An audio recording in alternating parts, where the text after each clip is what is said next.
আপনার সর্বোচ্চ আর্নিং ছিল কত একটা মাসে? $4,850 মতো। আপনার বয়সটা কত? 24 years old। আমার মনে আছে ভাইয়া, লাস্ট টাইম আমি আমার বাবা মার থেকে টাকা নিয়েছি 2016 মেবি, এরপর কখনোই নেওয়া হয়নি। চিটাগং থেকে আপনি আসছেন আমার এই অনুষ্ঠানের জন্য? হ্যাঁ। আসসালামু আলাইকুম প্রিয় দর্শক এবং শ্রোতা, ভালো আছেন আশা করি। সবসময়ের মতোই দোয়া এবং শুভকামনা জানিয়ে শুরু করছি। আমি 𝗗𝘗𝘁𝗿𝘆 আপনার সঙ্গে রয়েছি এবং আমার সঙ্গে আছে জয়িতা। একটু বলা যাবে কি আপনার বয়সটা কত? 24 years old। চিটাগং থেকে আপনি আসছেন আমার এই অনুষ্ঠানের জন্য? হ্যাঁ। Wow, beautiful. চলেন জয়িতা, শুনি একটু। যেহেতু ছোট ছিলাম তখন, আমি ক্লাস 3-4 এ পড়ি, যে আমার বাবা মানে এখন অ্যাফোর্ড করতে পারতেছে না, তো মানে এমন কিছু করতে হবে লাইফে যেটাতে আসলে পরবর্তীতে যে আমার যখন প্রয়োজনীয়তাটা থাকবে তখন আমি আমার টাকা দিয়ে ওটাকে মেটাতে পারবো। তো আমি আস্তে আস্তে না উপবৃত্তির টাকাটাও পেতে শুরু করি, যেহেতু ট্যালেন্ট পুলে বৃত্তি পাই। তো আমি টাকাটা আসলে সাইড করে রাখি। মোট আমার কাছে মনে আছে যে মোট 5,000 টাকা পেয়েছিলাম তখন আমি, এই ক্লাস 5 এর বৃত্তির টাকা। হ্যাঁ। আমার বাবা তখন আমাকে বললো যে মামুনি, তুমি টাকাটা খরচ করিও না, রেখে দাও। আসলে এসএসসির সময় তোমার আবার একটা সরকারকে মানে পরীক্ষা দেওয়ার জন্য তোমার টাকা দিতে হবে, তুমি রেখে দাও, আমি তোমার টাকাটা আমার ব্যাংকে রেখে দিই। তো আমি বাবাকে দিয়ে দিলাম, আচ্ছা ঠিক আছে রাখো তুমি টাকাটা। চিন্তা করতে পারেন মানে প্রত্যেকটা পয়সার হিসাব হয় যে পরিবারে, কিন্তু ক্লাস 5 এর পাওয়ার টাকা যেটা এসএসসিতে মানে তার হচ্ছে পরীক্ষার সময় লাগবে সেটা ব্যাংকে রেখে দিচ্ছে।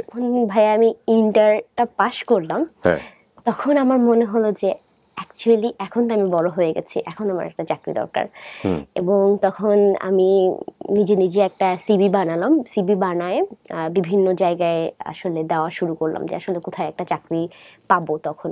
এবং আমি যেহেতু ইন্টার দিয়ে ফেলেছি ভাইয়া, আমার আসলে তখন আমি একটা প্রাইভেট ইউনিভার্সিটিতে ভর্তি হয়েছি, প্রথম প্রিমিয়ার ইউনিভার্সিটিতে। তো আমার সেমিস্টার ফি ছিল 23,400 টাকা, যেটা আমার বারবার মাথায় থাকে সবসময়, 23,400 টাকা। তো আমার বাবার বেতন যদি 2 মাসের বেতন একসাথে করা হয় তাহলে হতো না। আসলে রাস্তা দিয়ে যাচ্ছি, রাস্তা একটা বড় করে ব্যানারে লেখা যে মাসে আয় করুন বাসায় বসে 20 থেকে 30,000 টাকা। আমার কাছে ভাই অদ্ভুত লাগছে যে বাসায় বসে মাসে আমি কিভাবে 20 থেকে 30,000 টাকা আয় করবো। এত জায়গায় সিভি দিলাম, কোথাও চাকরি হলো না, আর বাসায় বসে টাকা আয় করতে পারবো। আমি সবার আগে ভাইয়া যেটা করি সেটা হচ্ছে আপওয়ার্ক, যেটা ছিল তখন ওডেক্স থেকে জাস্ট আপওয়ার্ক হয়েছে, আগে ওডেক্স বলতো ওরা। তো আপওয়ার্কে আমি জাস্ট একটা অ্যাকাউন্ট ক্রিয়েট করে আমার ছবি টবি দিয়ে, এবং আমার প্রচুর ইংরেজি খারাপ ছিল ভাইয়া। 1 মাস জবে অ্যাপ্লাই করার পর ভাইয়া কোনো জব নেই আমার আসলে। এদিকে আমি চাকরিও পাই নাই, তারপরে টিউশনও নাই, আমার একদম 0 টাকা। তারপরে আমি এখন আমার মনে হচ্ছিল যে আসলে এসব ভুয়া, মানে এটা এমনিতে হয় না আসলে। আমার মনে আছে যে প্রায় এক্স্যাক্ট জানুয়ারিতে স্টার্ট করেছি, ডিসেম্বরে প্রোফাইল করেছে, জানুয়ারিতে স্টার্ট, ফেব্রুয়ারির ফার্স্ট উইকে একটা কোম্পানি থেকে আমাকে একটা আর্টিকেল লেখার জন্য 1000 ওয়ার্ডসের 1000 শব্দের জন্য শুধুমাত্র $1 দিবে, যেটা কিনা অনেক কম, বাংলাদেশি টাকায় 83-84 টাকা। হ্যাঁ। তো আমার মনে হয়েছে নাই মামার থেকে কানা মামা ভালো, তো আমি নিয়ে নিলাম ভাইয়া। তো আমি শুরু করে দিলাম কাজ করা ওদের সাথে। প্রায় অনেক দিন কাজ করি, কাজ করার পরে মানে আমার মনে আছে প্রায় 3 মাস কাজ করার পরে প্রায় $100 হয়েছে।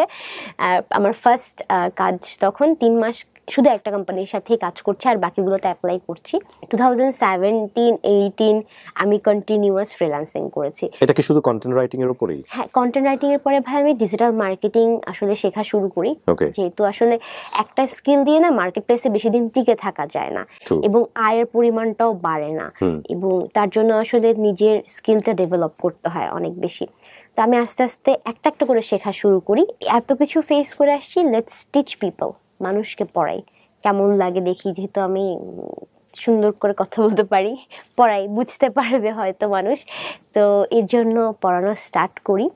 পড়ানো স্টার্ট করার পরে 2019 দিকে আসলে আমি প্রথম পড়ানো স্টার্ট করি।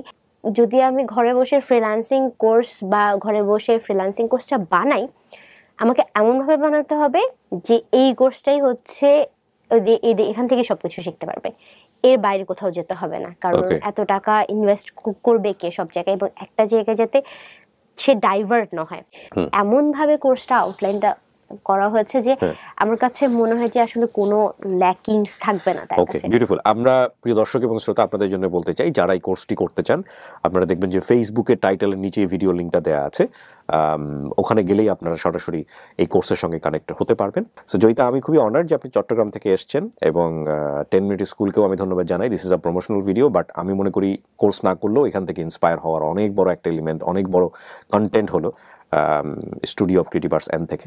তো জয়িতা, আমি অনেক অনেক ধন্যবাদ জানাই এবং শুভকামনা জানাই। 7 মাসে 18 লাখ না, 1 মাসে 18 লাখ হবে ইনশাআল্লাহ। অনেক অনেক শুভকামনা থাকছে। অনেক ধন্যবাদ ভাই আমাকে এখানে ইনভাইট করার জন্য। স্কিল আর পড়ালেখার জন্য যা কিছু প্রয়োজন একটি অ্যাপেই পাওয়া যাবে সকল সলিউশন।